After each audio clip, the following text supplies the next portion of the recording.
이제 전략을 모색해 보겠습니다. 전략의 모색에는요, 교육 철학의 문제가 있고,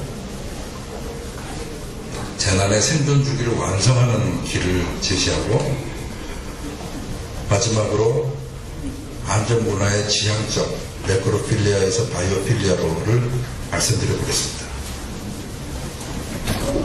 먼저 교육 철학의 문제입니다. 안전문화는 아까 말씀드린 대로 근대의 개념입니다. 여러분들은 근대를 지금 살아오신 분들이에요. 근데 우리 윗세대들은요, 전 근대와 근대 사이입니다. 3대째 넘어가면 1800년대 대한민국, 이 한반도는 전 근대의 시대입니다. 근데 이 개개인마다 그 문화 이행의 수준이 달라서, 예컨대 지금도 대통령을 임금 비슷하게 대우하는 사람도 있어요. 얼마 전에 보면 저기서 마마 이러는 사람 뉴스에 보셨잖아요. 그죠? 아직 개념이 전 근대에서 근대로 이행되지 못한 분들이 그런 거예요. 근데 안전문화는요, 그 조선 왕조실록을 뒤져보면 안전이라고 해서 치면은 27대 왕 중에 왕이 재임하는 460년 가운데 71회 정도 나와요. 조선의 시대 자체가 임금과 사대부와 그리고 일부 양반들을 위한 나라였지, 나머지 국민들 90%의 국민에 대한 안전에 대한 개념은 없었어요. 안전이라는 단어가 가장 많이 사용된 실록이 선조실록입니다. 근데 그 내용을 보면 왕과 종묘 사직의 안전에 관한 얘기를 하는 것 뿐이에요. 국민의 안전이 없어요. 이 안전문화는 근대와 같이 들어온 근대의 개념입니다. 개인의 자유와 철학이 바탕이 된 거예요. 근대가 뭡니까? 여러분, 우리나라 체제가 자유민주주의라고 하면서 자유에 대해서 제대로 공부한 적 있어요? 가르쳐준 적 별로 없잖아요. 초등학교 때부터 자유에 대한 이야기, 개인에 대한 이야기 가르쳐주지 않잖아요. 우리 교육이 지금 한계가 거기 있는 겁니다. 정신문화가 근대화되어 있지 않으니까 안전문화가 제대로 뿌리 못 내리는 거예요. 현재의 초등학교 교육 교과서 한번 보십시오. 효, 부모에게 효도해라, 성실해라, 부지런해라, 일찍 일어나라, 공부 열심히 해라, 이런 거죠. 동문서술에 다 나와 있는 17가지 가치관.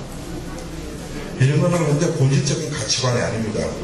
성리학에서의 충과 효를 강조하기 위한 파생적 가치관일 뿐이고, 이러한 파생적 가치관은요, 히틀러 시대의 히틀러 유겐트의 교과서나 지금 북한의 김정은 체제의 인민학교 아이들의 교과서에도 똑같이 있어요. 거기라고 게으르게 살라고 그러겠어요? 거기라고 정직하지 말라고 그러겠어요? 다 똑같아요. 저 파생적 가치관이에요. 본질이 아니에요. 저 파생적 가치관으로 북한은 주체사상을 강조하고 있고, 우리는 자유를 강조해야 되는데 성리학을 강조해버리는 것 같아요. 성리학적 인간을 자꾸 만들어가는 거예요. 그러니까 매사에 주체적으로 나서는 인간을 못 만들어냈어요. 그래서 어떻게 돼요? 학교 졸업하면 잘 때까지 부모님으로부터, 내가 부모님으로부터 효도하니까 부모님은 나에게 지원을 해줘야 돼요. 그죠? 내가 졸업했으니까 이 사회는 나한테 일자리를 줘야 돼. 이런 생각을 갖게 되는 거예요. 자기 책임에, 개인주의 철학이 뭐예요? 너의 인생은 너의 책임 하에서 네가 하고 싶은 대로, 그게 자유주의입니다. 너의 자유가 소중한 만큼 타인의 자유도 소중하고, 그러므로 남을 존중해야 너도 존중받는다. 사실 우리 사회에 지금 이런 문화가 있죠. 여러분, 개개인 자동차 운전하잖아요. 내가 기분 좋다고 나쁘다고 옆에 차 들이받지 않잖아요. 그죠? 아무리 길이 막혀도 서로 아슬아슬하게 남을 배려해가면서 빠져나가잖아요. 자기 자동차 내부를 프라이빗 룸이라고 해서 남이 함부로 침범하지 못하잖아요. 이게 다 근대 문명에서 이렇게 나오는 개인주의예요. 근데 우리 사회 문화는 개인주의를 이기주의와 혼용해서 아직도 분화를 못 시키는 거예요.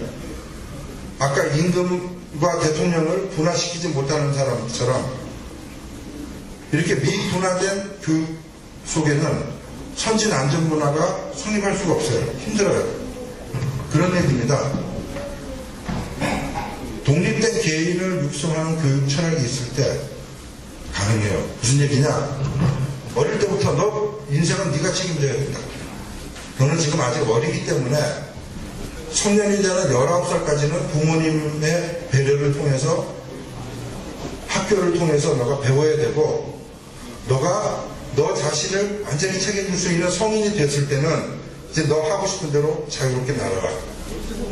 그러려면 너는 너의 안전은 네가 지켜야 된다. 안전을 지키려면 뭘 해야 돼? 물에 빠지면 살아나야지. 최소한 생존 수영은 배워야지.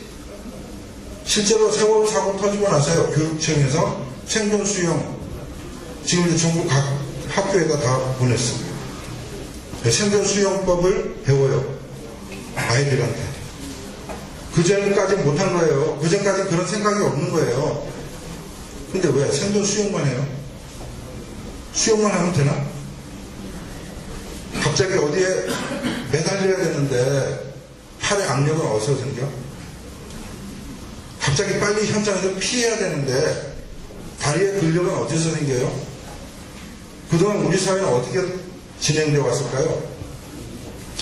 오직 성공한 사람만 모델로 삼아서 그쪽으로 몰아왔죠. 실제로 바람직한 사회는 올바른 일을 하는 사람을 존중하는 사회가 돼야 되는 거예요. 그죠? 근데 성공한 사람만을 다 모델로 삼아서 아이들이 글로 척거리니까 지금 교육 과정에 체육 제대로 있어요? 여기 계신 저 여성분들은 아니겠지만 대부분 여성들 보면은 저질 체력이 벼슬이야. 왜 이렇게 됐죠? 왜 이렇게 됐냐고. 자기 목숨도 지키고 옆에 약한 자의 목숨도 구해줄 수 있을 정도의 체력을 기워야 되는데 우리 사회는 그거 다 까먹었어요. 다 날려버렸어요. 우리 사회가 건강하지 못하면 안전할 수가 없어요. 그걸 제대로 키워야 되는, 바르게 성장해야 되는 토대가, 교육의 토대가 바로 개인주의의 책임, 자유, 권리, 의무 이런 겁니다. 이런 교육이 시급하다는 거죠. 생존 체육 없잖아요, 아직. 그죠? 이제 생존 수영까지는 왔어요. 근데 아직 생존 체육이 없어요. 한심한 나라가 돼버린 겁니다. 옛날에 안 그랬잖아요. 여러분 기억나실지 모르겠습니다. 60년대에 부산에 사는 대부분의 집안의 뒷마당 가보면 그 시멘트로 만든 엽기가 있었어요. 헬스 하기 위한, 생존을 위한 턱걸이와 엽기, 철봉 이런 것들은 사실은 생존을 위한 체육이에요. 근데 우리 아직 이거 마련하지 못했어요. 그러면서 인문학자들은 세월호 백서 아직도 못 만들어내는 거예요. 네? 그럼 여러분들 학교 다니는 지금 해양대 학생이나 아니면 해양경찰들이나 그런 언론이나 우리가 지금 뭘 하고 있는지 돌아봐야 되는 거 아니에요? 두 번째는 생존주기를 완성하는 길이 복구입니다. 재난의 생존주기라는 건요, 예방, 대비, 대응, 복구 4단계입니다. 재난이 발생할 것이다 해서 우리가 처음에 예방주를 하죠. 그 다음에 대비해야 돼요. 예방은 뭐예요? 예방주사는 것이 평소에 이런 건 이렇게 해야 됩니다. 저런 건 저렇게 해야 됩니다. 여기 올라갈 때는 어떤 자세로 올라가고, 근데 교육을 시켜야 돼요. 배 승선할 때 바다에서 예방 교육 있잖아요. 안전 교육이죠, 그런 걸. 그 다음에 대비는 뭡니까? 만약에 유발 사태 때 어떤 문제가 발생하면 그걸 가상해놓고 준비하는 거예요. 구명조끼 준비하는 거, 그죠? 구명부위 준비하는 거. 이게 다 대비예요. 대비 차원이 돼 있어야 사람들은 마음이 좀 놓이죠. 그래도 불구하고 재난은 옵니다. 불행은 확률적으로 언제든지 덮칠 수 있어요. 그때 어떻게 됩니까? 그때 여러분들이 나서죠. 그래서 그 재난, 덮쳐진 재난에 대응하는 겁니다. 리스폰스 하는 겁니다. 대응해서 막아내고, 그 다음에 어떻게 해요? 살아남은 사람을 데려와서 복구해야 됩니다. 복구가 뭡니까? 사회를 온전하게, 생명체를 온전하게 만들어주는 거예요. 그게 재난의 생존 주기라고 하는 겁니다. 그런데 대한민국의 생존 주기는요, 아주 골 때립니다. 처음에 사고 나면 이제 대응하죠. 대응하고 나면 유언비어가 막 터져요. 그래가지고 분노가 부글부글 끓어올라요. 그리고 이걸로 책임자 쳐버려요. 책임을 안 지더라도 피해나갈 방법이 없을 사람들이 많아요. 자기가 하는 거 다 했는데 재수없이 터지면 책임지고 물러나가는 거예요. 네? 그러면서 정부 물러나가라고 그래요. 정권 탈취하려고. 뭐 이런 식으로 가는 거예요. 정치 투쟁으로 변해요. 이게 몇 번 반복되면요, 공동체가 망가지는 겁니다. 조선왕조 중후기로 가면요, 쓸 사람이 없어요. 맨날 책임 물어갖고 상대방을 처단해가지고 어떤 파가 실권을 잡든 간에 나라를 제대로 건설하기 위한 쓸만한 인재가 없어요. 다 조져나가고. 지금 그와 비슷한 상황으로 가요.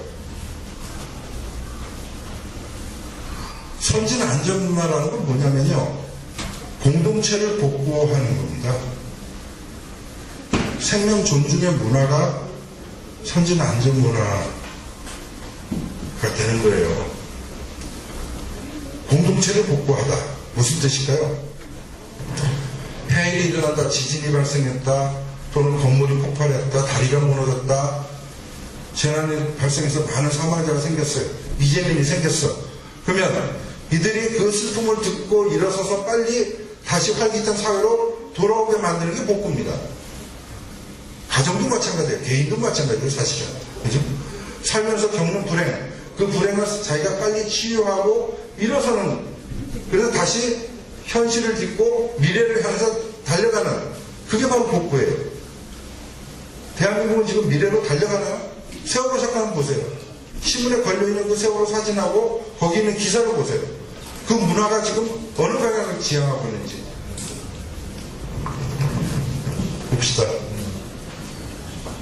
세월호 사건이 일어난 1년하고 하루 전 2013년 4월 15일 보스턴 마라톤 대회에서 두 지점에서 압력밥솥에 못을 넣고 컴포지션 포를 넣어가지고 폭파하다.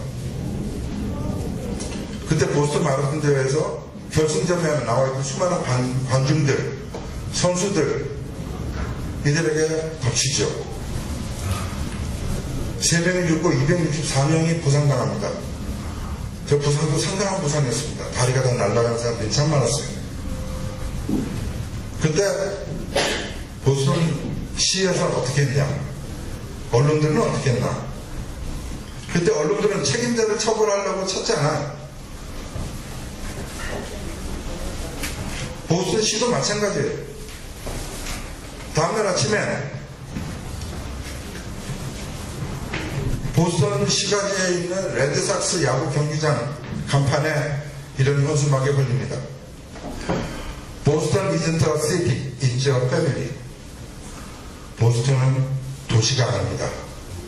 가족입니다. 슬프고 아프고 견디기 어려운 고통에 휩싸인 사람들을 다 같이 껴안자는 이야기입니다. 그 비극에서 우리는 다시 일어서야 한다는 메시지입니다. 누구를 증오하고 누구 물러가라 그러고 그런 게 아니고 우리가 다시 살아가야 된다. 그래도 일어나자 하는 이야기입니다.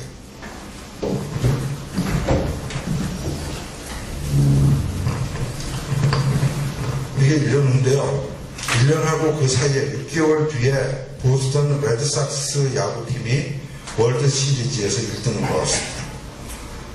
이 보스턴 레드삭스 팀은 프로야구로 치면, 우리나라의 프로야구로 치면 부산 롯데하고 비슷해요. 지역 주민의 사랑을 많이 받지만 큰 게임에서 만년 하위. 근데 저 사건이 나오면서 6개월 뒤에 월드 시리즈 우승을 합니다.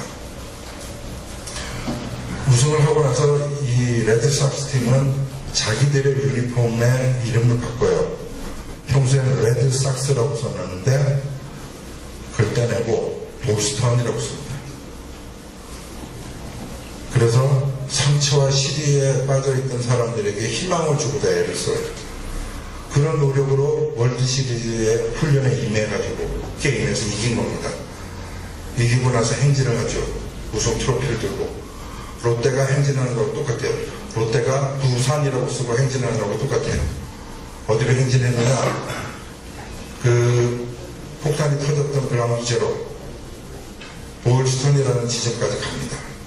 그리고 거기다가 트로피를 내려놓고 거기에 야구 유니폼을 입혀요. 어떤 유니폼이냐? 보스턴 스트롱. 사람들은 환호하죠. 그리고 1년 뒤입니다. 세월호 사건이 나기 하루 전날이에요. 이날 보스턴 레드삭스 경기장에 홈 경기가 열리고 있는데 많은 관중들이 모였죠. 그 사이로 부상당한 사람들이 일렬로 쭉 나옵니다. 여기 보시면 양 다리를 잃은 사람도 있죠, 그죠? 의족을 단 사람도 나오죠. 저들이 불행에, 슬픔에 좌절하고 찌들어진 표정입니까? 아닙니다. 당당히 일어서는 모습을 보여주는 겁니다. 저게 복구입니다. 사람들이 보스턴 스트롱이라고 씁니다. Our Boston wins again. 우리 보스턴 다시 한번 이겼다. 그 재난에서 우리는 이겨냈다. 그리고 미래를 향해서 우리는 갈 수 있다. 이러면서 그 사회를 딱 결속시킵니다. 재난을 통해서 사회가 결속되는 거예요. 재난을 통해서 사회가 더 강해지는 거예요. 공동체가 더 강해지는 거예요. 그죠?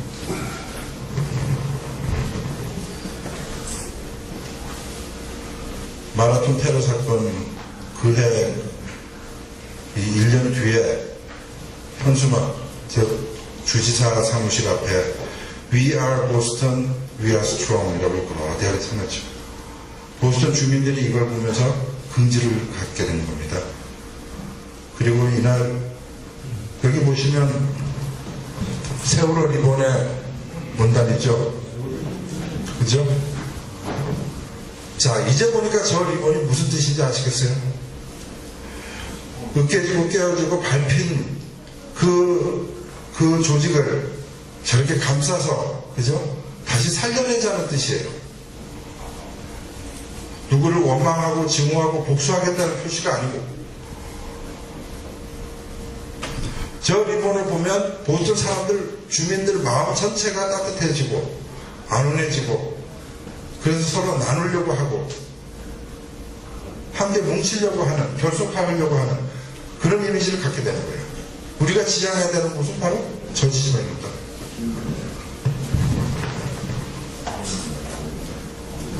이날 그 기념식장에 나온 존 바이든 부통령은 이런 얘기를 합니다. America will never ever ever stand down. 미국은 결코 주저앉아 본 적이 없다. We are Boston, we are America. 우리가 보스턴 사람이고 우리가 미국인이고 We respond, we endure, we overcome, and we own the finish line. 무슨 뜻이에요? 우리는 대응했고, 견뎌냈고, 극복했다. 저 마라톤 결승점은 우리 거다. 테러리스트 니네들 그게 아니고 우리 거다. 공동체를 복구시키는 과정, 그 공동체를 지키기 위한 과정은 이게 바로 선의 입장입니다. 이게 바로 사랑의 입장입니다. 그런데 증오로 복수를 하려고 하는 이런 문화 속으로, 이 문화는 공동체를 파괴하고 망가뜨리는 중이에요. 이게 악의 입장이 되는 거예요. 어떤 사건이 나더라도 여러분들이 악에 끌려가서는 안 돼요. 증오의 희생자가 되면 안 되는 거예요. 근데 지금 세월호 유가족으로 인해서 지금 대한민국 전체가 증오 문화의 희생자가 되고 있는 거예요. 네크로필리아 매니아 이런 게 나와. 네크로필리아가 뭐냐? 시신 강간하는 애들. 인간이 희한한 놈들이 많죠. 근데 이쪽으로 문화가 기울어지면 항상 우울하고 음습하고 그늘져요. 미래보다 과거에 늘 안주하려고 그러고, 그리고 스스로에게 어떤 힘든 일이 발생하면 금방 자살로 치달으려고 하는 아주 안 좋은 건강하지 못한 생명, 반생명의 문화죠. 거기에 반대되는 게 바이오입니다. 바이오는 워낙 유명한 단어니까 여러분 아실 거예요. 바이오필리아 컬처로 가야 되는 거예요. 생명을 사랑하는 문화로 가야 되는 거예요. 근데 이 우리 조선의 성리학의 문화가요, 보니까 지독한 장례 문화와 제사 문화로 정체되어 있는 겁니다. 그 주제 가래 같은 걸 보면은 아버님 돌아가신다, 몇 년상이에요? 3년상. 3년 동안 상복 입고 다녀요. 어머니 3년. 조부 1년. 뭐 이거 다 지키면요, 자기 인생에 한 5분의 1을, 한 4분의 1을 그 장례 문화 속에 갖다 바쳐야 돼요. 심지어 시녀살이도 있었어요. 묘 옆에 운막 짓고 살아야 돼. 부모를 잃으면 죄인이라고 얘기했어요. 왜 죄인인데요? 이런 잘못된 생각이 무려 500년 이상 뿌리 내린 거예요.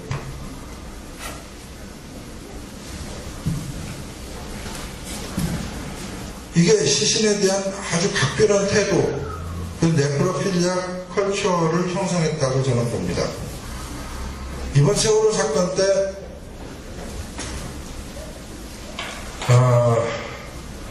설사 에어포켓이 있더라도 배가 침몰하고 난 38시간 뒤에 되면 이제 끝난 거죠, 그죠? 아까 이야기한 대로 객관적이고 과학적이고 합리적으로 판단할 수 있는 이제 끝이에요. 그럼 그때부터는 구조가 아니고 구난으로 바뀌어야죠. 구조는 생명에 대한 조치이지만 구난은 화물에 대한 조치입니다. 인간의 생명보다 가치가 덜한 것이므로 그만큼 에너지를 덜 쏟아도 되는, 남은 에너지를 공동체의 복구에 쏟아야 되는데 우리는 그러지 못하고 주구장창 살아있는 생명처럼 대화하고 있는 거예요. 지금도 3년 넘게. 바로 이게 네크로필리아 컬처예요. 거기서 생태계도 만들어졌어요. 세월호 리본 팔잖아요. 밴드도 팔아요. 경제적인 생태계가 만들어지는 거예요. 네? 그러면서 이 사회가, 이 공동체가 자꾸 가라앉아요.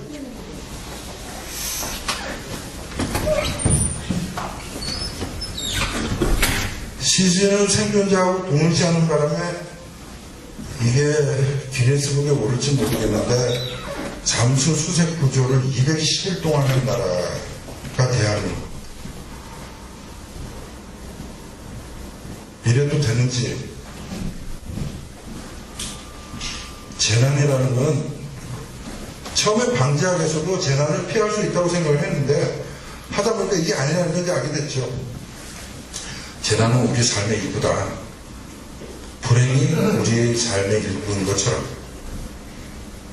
그래서 재난이 왔을 때 대응하고 나서 복구해야 된다. 복구를 어떻게 하냐? 살아남은 자들끼리 희망을 가져야 돼요. 희망이 그냥 부모처럼 해서 나오는 게 아니죠.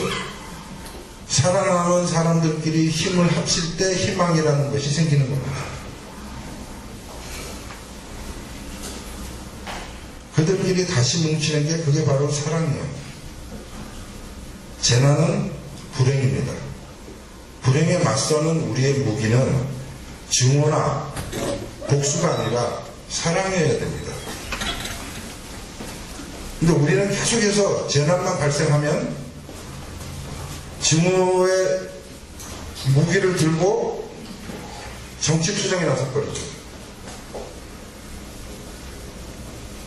이 문화를 고쳐내야 우리가 우리 후세에게 제대로 된 나라를 물려줄 수 있다고 보는 거죠.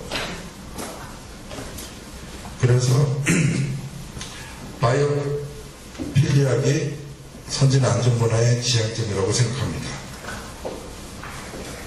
상처를 피하지 않고 아픈 기억으로 기죽지 않고 오히려 그에 맞서서 한 걸음 한 걸음 더 앞으로 나가는 모습. 끔찍한 비극의 아픔조차도 통합과 발전의 에너지로 승화시키는 모습. 재난이 오면요, 그걸 이용해서 그 공동체를 다시 통합하고 발전시킬 수 있도록 가야 됩니다.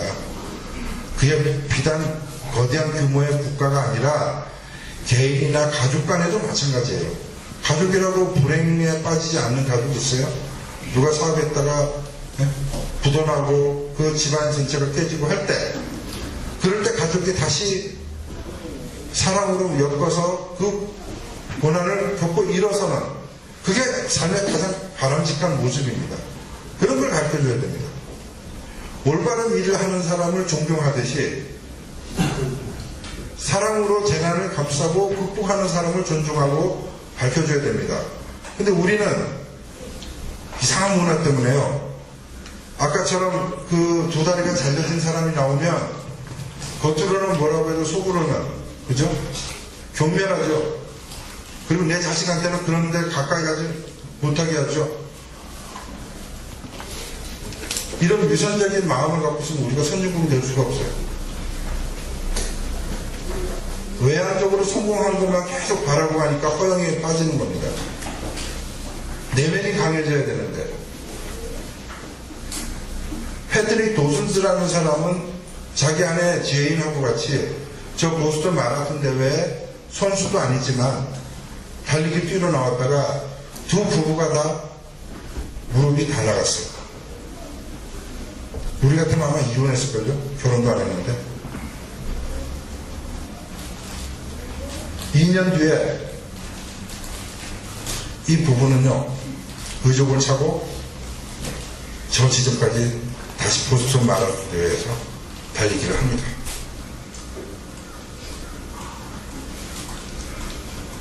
보일스톤이라는 지점에 폭탄이 터진 그 그라운드 제로가 있었는데, 심리적으로 그 부분을 가기가 참 힘들죠. 근데 의족을 차고 도전하는 거예요.